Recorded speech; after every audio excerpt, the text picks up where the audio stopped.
হারাম খাইয়া দোয়া করলে কবুল হবে না, ঠিক কিনা? কোটি কোটি টাকা কামাইছে, মসজিদ বানাই দিছে, 1000 কোটি টাকা দিয়ে এতিমখানা, কোনো লাভ হইছে? কোনো লাভ হয় নাই। ইন্নাল্লাহা তাইয়্যিব লা ইয়াকবালু ইল্লা তাইয়্যিবা, আল্লাহ পবিত্র, আল্লাহ যেটা গ্রহণ করে ওইটাও হওয়া লাগবে। লা ইয়াকবালু ইল্লা তাইয়্যিবা, হারাম থেকে আল্লাহ কবুল করে না। এক সাহাবী, এক লোক আল্লাহর হাবিবের জামানায় কাবা ঘরের চারদিকে কাঁদতে কাঁদতে, আওয়াজ করবেন না, কাঁদতে কাঁদতে, ঘামতে ঘামতে, দোয়া করতে করতে শেষ। ইয়া রব, ইয়া রব, মাফ করো, মাফ করো।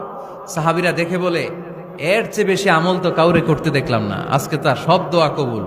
বিষ্ণু বললেন, তোমরা তাই মনে করো? মাতআমুহু হারাম, ও যা খায় হারাম খায়। মালবাসুহু হারাম, যেটা গায়ে দেয় হারাম টাকার জামা।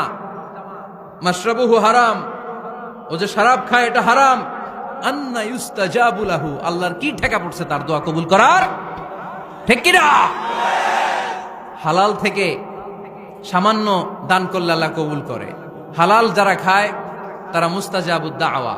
এই যে বাজারের কুলিওয়ালা, ঠেলাওয়ালা, দিনমজুর, আমার রিকশাওয়ালা ভাইয়েরা, মুস্তাজাবুদ দাওয়া। রিকশাওয়ালার কাছে দোয়া চান, ও মুস্তাজাবুদ দাওয়া।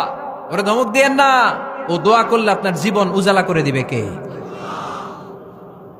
আপনার বাড়ির দারোয়ান হতে পারে মুস্তাজাবুদ দাওয়া, কারণ বেতন পায় 5000, ওর হারাম ঢুকবে কেমনে? যেটা খায় ওইটাই হালাল। এজন্য আপনার ইনকাম হালাল হতে হবে দোয়া কবুলের জন্য।